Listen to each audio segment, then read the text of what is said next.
Well, let's get to week 3. Let's just go around the country and let's hit a top 25 rundown, a top 25 score report. You take the odds, B. Holmes. I'll take the evens. Let's go. All right, man, we're going to come out kicking out the gate strong, man. We had the big SEC showdown, Alabama versus Florida. Alabama takes that one 31-29. Incredible game if you watched it, man. I don't know if you did, but I enjoyed it. I have a little something to say on that later, man. But, I know what you say. Nobody's beating Bama, but Brandon has a bold – I'm known for it. I have a bold prediction on some stuff with Bama, but we'll cover that a little bit later. But that was a great game yesterday with Bama. Well, in case you haven't heard – you're not beating Bama. So I just got to throw that in there. All right, well, I'm going to hit number 2, Georgia over South Carolina, 40-13. I'll tell you what, those Bulldogs, in my opinion, just based off yesterday, they've made a case to be the number 1 team in the country, even though I still believe that you're not beating Bama. Oof, they look tough. Number 3, Oklahoma beats Nebraska 23-16. Tight game. I got more on that one. Yeah, you had a lot to say. We were texting about that yesterday. Great pick, though. One of the greatest picks from DJ Graham I've probably ever seen. Great highlight. We'll probably drop that on the Instagram and Twitter later this week. But, man, great game. Oklahoma takes Nebraska. Funny story about that interception was I was sending the article to a buddy that we were featured on Sports Illustrated, and I just sent the text. I was like, bro, ... to set it up. And he said, I already know. And I was like, oh, dang, news travels fast. He said, that interception. And I was like, oh, no, not that. No, not that. So it was kind of funny.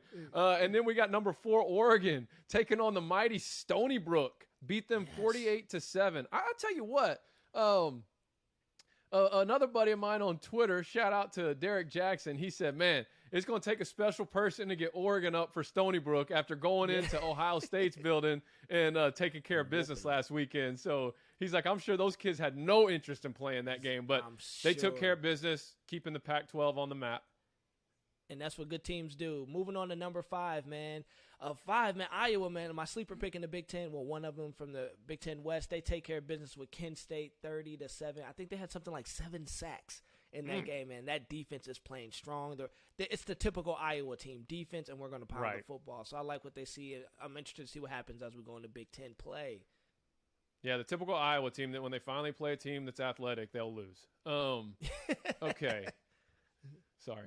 So, number 6, Clemson squeaks by Georgia Tech 14-8. I know you've got a little something to say about that later when we get to our weekly recap. One of our segments on that. So I'm not going to say much else, but Clemson 14-8 over Georgia Tech in a game that I believe had a weather delay as well. Yes. Yeah, it did. And I got a lot to say about that later, but we're going to keep on moving. Number 7, A&M, man, they just take care of business. Not much to say there. They did pay their backup quarterback. Their starting was hurt, but they ended up taking care of business against New Mexico, 34-0. Shout out to A&M. Big game against your boys in Arkansas next week, man. So I know they're geared up and ready to go. Big game next weekend. We got the number 8 Cincinnati Bearcats beat Indiana 38-24. That game was actually a lot closer than what the final score is showing. In fact, Indiana was leading for much of that game. It was a back and forth game, but then Cincinnati there in the end was able to pull away and, win by a couple possessions. Yep. Now, moving on to number 9, this game actually was a lot closer than the score says. It was just some garbage time. That's number 9, Ohio State beats Tulsa 41-20. I watched that game till about 3 minutes left in the fourth quarter. It was actually a tight game. Man, and here's the key thing in the developing headline. What did I say about Ohio State's defense? Shaky. Kerry Combs, the defensive coordinator, didn't even call the defense yesterday. So, I mean, there's some things brewing in Columbus, man. We'll see what happens as they enter Big Ten play. Man, yes, we will. Well, I'll take these next 2. We've had number 22 Auburn versus number 10 Penn State. And I'll tell you what, I've actually got more to say about this. But right now, all I'm going to say is it is officially on my bucket list to attend a Penn State whiteout game. Penn State won 28-20. Great game. Incredible atmosphere. Getting back to your statement from 2 episodes ago about neutral site games having no place in college football, there's no way you get the atmosphere you had at that whiteout game last night than if it was on a neutral site. So, and then I also got to unfortunately talk about this one as well. Notre Dame beat Purdue. Number 12 Notre Dame beat Purdue 27-13. That game was also close. Purdue just couldn't capitalize on some opportunities that they had. I'll talk more about that game, or I'll revisit that game when we get to our bold prediction review a little bit. Also, man, moving on to number 13, UCLA versus Fresno. Now, Fresno was a team you told us to look out for, I believe, in week 1. You called it. You said they were a solid team. You actually picked them to upset. I can't remember who they played Oregon. Off the top of my head. Oregon, yep. You said they were a good team, and, man, they did what they came to do. Fresno State upsets number 13 UCLA 40-37, man. Shout out to Fresno State and Pac-12, man. Pac-12. That's all I have to say. Well, we'll get to that with our mailbag right after we finish this score report. So, number 14, Iowa State, 48-3 over UNLV. Yippee! Hey, the Fighting Ames. I know Iowa State. Trey Smith is your biggest fan. He's your biggest fan. Moving along here, man. We got Virginia Tech, man, number 15, loses in a rivalry game to West Virginia. They get upset 27-21. I actually almost picked them as the team to get upset, but I didn't even know if it's fair. You know, Virginia Tech is always Virginia Tech. They look strong. They'll pull up the crazy upset they're not supposed to win, and then they'll fumble one later down the road. Well, and then we had Coastal Carolina win a nail-biter against Buffalo, 28-25. I'm not even mentioning Coastal Carolina in a later segment, but if you think Coastal Carolina is the 16th best team in the country, you're an idiot. That's all I'm going to say. Okay, I'm looking at the rest of the layout right here. They would not beat Ole Miss. They would not beat BYU. I don't think they'd beat Arkansas. I don't think they'd beat North Carolina. I definitely don't think they'd beat Michigan State, who's not even ranked, and they definitely wouldn't beat Michigan. So that's just my quick opinion on it. I'm not talking about them in the overrated segment. I've got a couple other teams I'm going to mention, but anyways, they did win. They're still undefeated. Congratulations. You beat Buffalo by 3 points.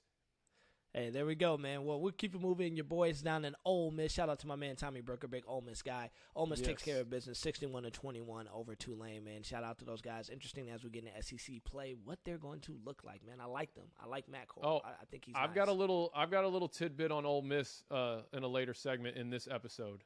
Actually, you got the next game too, B.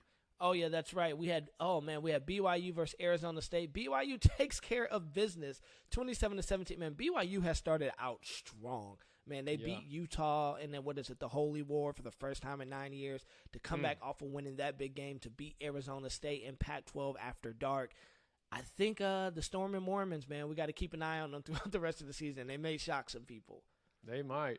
And then, of course, the number 20 Arkansas Razorbacks took care of business against Georgia Southern. If you want a full recap, you can go to Hog Sports Illustrated, and you might see your boy in a video at the top of the featured article. So that's all I'm going to say.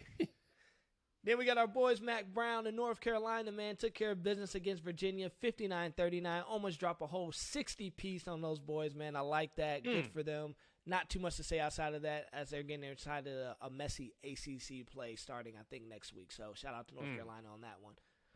And then, of course, the mighty Fighting Mel Tuckers, the Michigan State Spartans, they took care of business against the number 24 Miami Hurricanes, beating them 38-17. I know you're going to have more to say about that when we get to our bold prediction review, so I'm going to just leave it at that for right now.